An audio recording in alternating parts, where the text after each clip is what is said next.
Curious with the interceptions they've been forcing, I think 8 in the last 9 games, and then 5 of those have been multi-interceptions. How much of it is players, individual players making plays, scheme? What's going into their turnover production in Green Bay? I think it's a combination of both. I think both Alexander and Douglas, they're playing at a really high level outside the numbers right now. I think they're extremely well coached. For the most part, they're playing with vision on the quarterback, so that's what helps lead them be in the right spot. I mean, shoot, Douglas, we played him last year, and he's a guy that's bounced around with a few teams, but he's really come on since he got to Green Bay. Got a lot of respect for that. And I mean, you saw what Alexander did last week with Jefferson, absolutely shut him down. So they got 2 really good players playing at a high level, and really they understand where their help is, and so it makes it hard to find windows as a quarterback and a receiver, you know. So we got a challenge ahead of us, there's no doubt. They've changed a little bit since the bye week, just in terms of what they're majoring in. So we'll see what they throw at us. Any disguises within that as well? Yeah, no, they do a great job. I mean, Coach Barry has them. He wants to hold shell for the most part, and then it'll show on the snap what they're getting into. We'll have to try to replicate that here this week, and give Jared and the crew the best chance at success. Curious about Jamal Williams. You know, obviously he's got a chance to hit some pretty important numbers for running back 1,000 yards this week and maybe bury some touchdown record. Just what he means to the offense, and what do you think it would mean to him doing it in a game like this on this stage against his old team, as important as this week is? Yeah, no, he's been a bell cow for us all year long.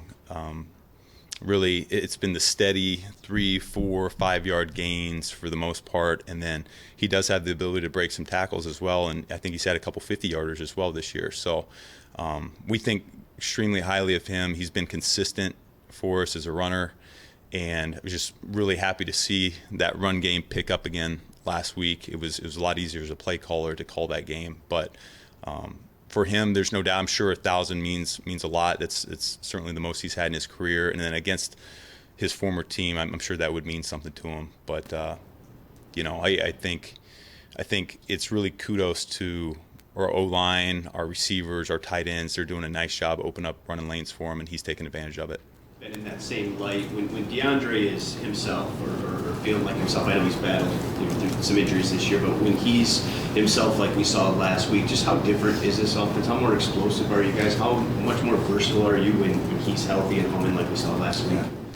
You know, we can call draw plays on 3rd and long, and they can work. You know, and so that's the difference. He's electric.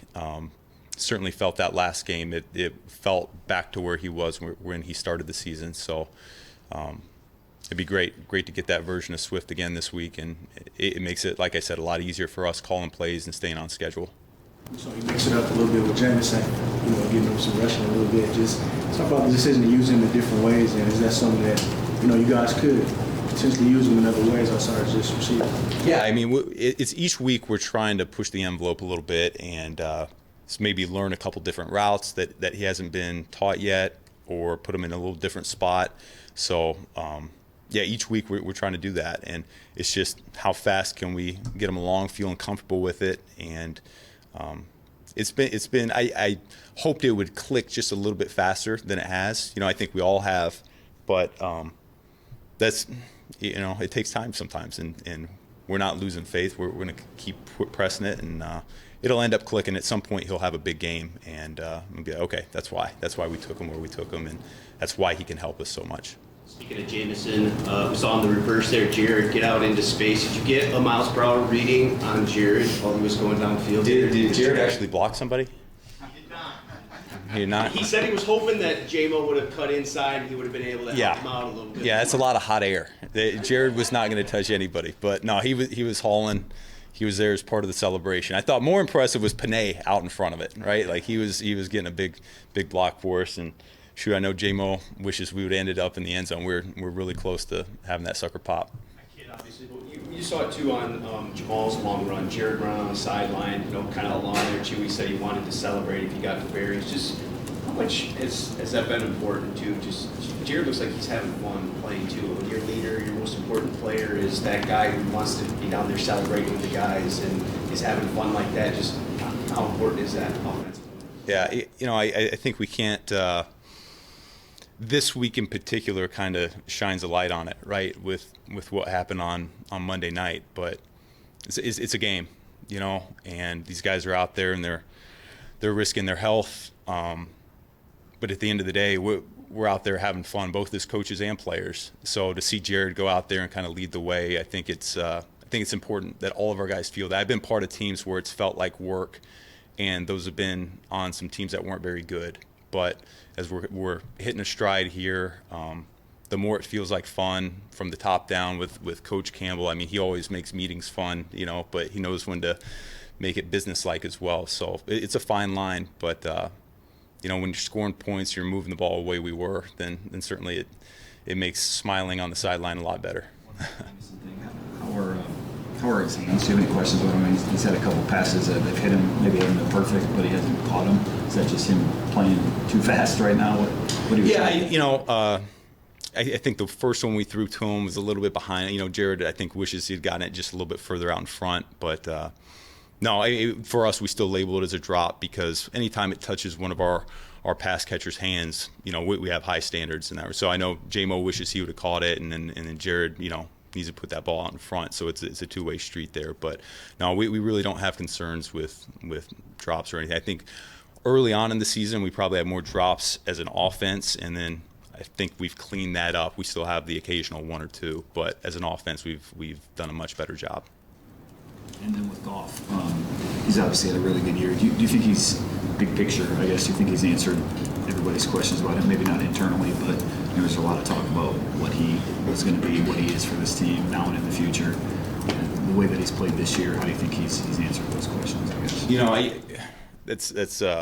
That's a reflection question. I'm not there yet, but I am really proud of how he's taken the coaching this year from Mark Brunell, from Johnny Morton, from JT Barrett, myself, and he's taken any criticisms we've had about his game and he's worked to improve those, and that's been on a weekly basis. So I've seen growth from him as a player, and like I said to start the year, as long as a player's still growing, it's very encouraging as a coach.